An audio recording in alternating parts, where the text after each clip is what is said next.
Buenos días, ¿cómo estáis? Hoy quería hablaros de la unidad de coaching, del módulo de coaching que va sobre las preguntas potentes. Formular preguntas que consigan que el coachee o el cliente se desbloquee o haga un descubrimiento o tome conciencia de algo, es quizá una de las habilidades más importantes que debería desarrollar un coach. De lo que se trata es de sacar al coachee de su punto ciego, de aquello que no ve, arrojar un poco de luz en aquello que no está viendo. No quiere decir que el coach lo está viendo previamente, pero el coach sí se ha dado cuenta de que hay un punto ciego ahí o un bloqueo, y entonces formula una pregunta para que el coachee pueda verlo desde otro ángulo, y eso le permita descubrir algo nuevo en lo que no había pensado antes. Nosotros partimos de la base de que el coachee ya tiene todos los recursos que necesita para resolver sus situaciones, para encontrar soluciones. Estamos convencidos de que conoce bien su trabajo y se ha enfrentado con anterioridad en su vida a situaciones parecidas a las que presenta en el proceso de coaching. Lo que pasa es que a veces se nos olvida que tenemos unos recursos, que tenemos un potencial, que podemos resolver los temas, y eso lo produce un bloqueo o un punto ciego. Entonces, la misión del coachee, realmente su habilidad está en intentar sacar intentar sacar al coachee de ahí. Entonces, hoy hablaremos de las preguntas potentes. Es una forma de conseguir eso. No hay nada como una mala respuesta. Lo que hay es una mala pregunta. Entonces, para que una pregunta esté bien formulada, en principio debería responder a 4 requisitos. Uno es que sea breve.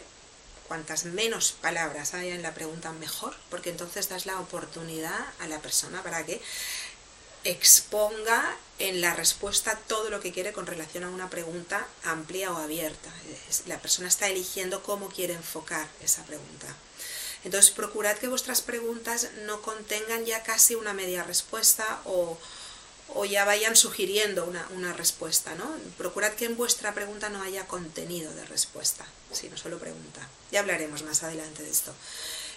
Otro tema es que utilicéis la voz activa, no utilicéis la voz pasiva. ¿Por quién ha sido realizado esta tarea?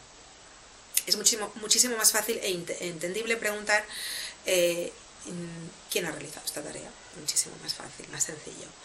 ¿Qué más? No utilicéis palabras técnicas. Procurad que las preguntas sean inteligibles para cualquier persona de cualquier nivel cultural y de cualquier nivel intelectual. Nunca sabes quién te va a venir a un proceso de coaching. Entonces, las palabras demasiado rimbombantes o técnicas pueden confundir, y entonces ese clima de confianza que ya entendemos que debe conseguirse en una relación de coaching y esa sintonía pueden ser perjudicadas si el coach empieza a utilizar un lenguaje demasiado técnico. Y luego, finalmente, un poquito lo que hemos hablado en otros temas de coaching, y es la capacidad de formular las preguntas en positivo, no utilizar dobles negaciones en una pregunta. No te había dicho nunca nadie antes que... Alguien te había dicho antes. Esto es muchísimo más directo, mucho más fácil. De lo que se trata aquí es de crear armonía y de que la conversación fluya, y para que fluya las preguntas deben ser sobre todo breves, fáciles de entender y rápidas, directas. ¿Para qué formulamos preguntas, o qué tipo de preguntas podemos formular en coaching, y que luego vosotros como líderes podéis también aplicar en vuestro trabajo cuando intentáis que un colaborador vuestro pues solucione el problema, ¿no? Vamos a ver, no queremos cuestionar a nadie, ni queremos enjuiciar a nadie. Nosotros partimos de la base que la persona que tenemos delante es perfectamente capaz de solucionar los problemas que se les presentan en su día a día, en su trabajo. Entonces, las preguntas deben ir encaminadas a iluminar o a arrojar luz o a abrir posibilidades. Y siempre la emoción que debe haber detrás de una pregunta es la de respeto y total convencimiento de que esa persona conoce la respuesta, sea o no consciente de ello. Entonces, se trata de animarle y proyectarle hacia el futuro. No nos encaminamos a hacer preguntas para pedir explicaciones o justificaciones sobre lo que ha pasado. El por qué es una pregunta que evitamos en coaching. ¿Por qué no hiciste esto? ¿O por qué actuaste de esta manera? No sirve de nada eso. Al final de lo que se trata, y sobre todo en los negocios donde las decisiones son rápidas, es de, bueno, vamos a ver qué aprendizaje puedo extraer de lo que ha ocurrido, cómo voy a hacerlo la próxima vez y qué voy a necesitar para ello. Y entonces sacar todo el entusiasmo y el compromiso con la nueva forma de actuar. Entonces preguntamos para ayudar, no preguntamos para acusar o para enjuiciar o para juzgar, ¿vale? ¿Qué más? Las preguntas, casi siempre en coaching utilizamos preguntas abiertas, preguntas cuyas respuestas lleven a una descripción de algo, de una situación, de un sentimiento, de una relación, de un problema, pero no preguntas cuya respuesta vaya a ser un sí o un no, a menos que estemos preguntando si el coach ha entendido bien lo que la persona está diciendo hasta ahora. ¿Es esto lo que estás diciendo? Entonces el coach responde sí o no. O ¿quieres hablar de algún tema más hoy durante la sesión de coaching? Sí o no. ¿Se te ha quedado algo en el tintero? Sí o no. Entonces esas preguntas sí están bien, las cerradas están bien para eso, son preguntas de comprobación más que nada. Pero realmente para conseguir contenido del cliente o del coachee, las preguntas se hacen, son abiertas y se hacen con lo que se llama las preguntas tipo quantum. Es decir, preguntamos qué, preguntamos cómo, preguntamos dónde, preguntamos cuándo y preguntamos para qué, en vez de qué, de por qué. Yo os animo a que leáis el temario con atención y veréis que hay un montón de ejemplos que os ayudarán a entender por qué hacemos las preguntas que hacemos en coaching y cómo las podéis traer a vuestra empresa, a vuestro lugar de trabajo, incluso a vuestras relaciones personales también. Al final preguntar es una interacción con alguien, ¿no? Y se puede mejorar la forma de preguntar. Bueno, por otro lado también os hablaré del caso. En realidad el caso no es ningún escenario en particular de nadie en ninguna empresa, sino que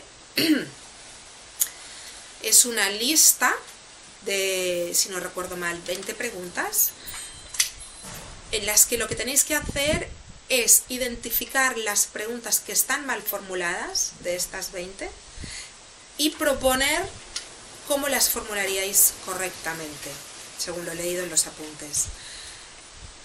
Y luego haced una valoración de la intencionalidad de la pregunta, ¿no? Por ejemplo, ¿qué reto crees que enfrentas hoy en tu trabajo? Esa sería una pregunta, ¿no? ¿Qué intención tiene esa pregunta? ¿Qué está queriendo sacar del coachee, el coach, ¿no? Entonces, ¿qué reto enfrentas? ¿Qué creéis vosotros que está queriendo que el coachee, que hable el coachee de qué?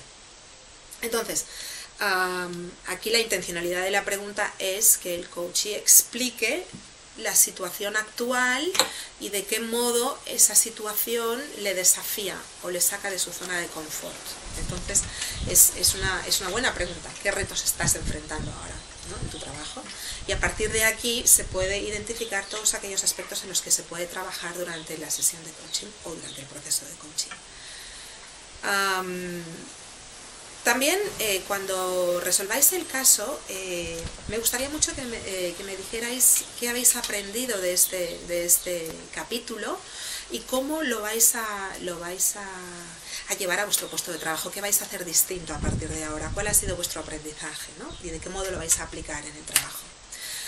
Bueno, pues nada, eso es todo. Espero que os guste mucho este tema y veréis que parece fácil esto de formular preguntas potentes o preguntas poderosas, pero no es tan sencillo. Yo lo que os recomendaría a título personal, y esto os lo digo porque a mí me pasa a veces, no os preocupéis tanto por a ver qué pregunta le hago ahora para que salga de su zona de confort, para que pueda haber posibilidades.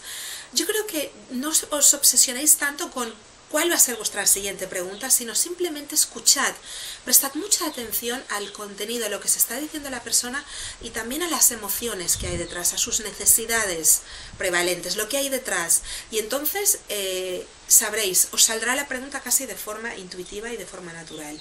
Entonces esas son las preguntas que realmente crean mayor impacto y tienen mayor efecto. Esas que salen porque salen desde vuestra intuición, sin pensar mucho. Entonces sí es bueno tener unas pautas, pero al final dejaos llevar y el truco está en escuchar atentamente y con muchísimo cariño. Hasta la próxima.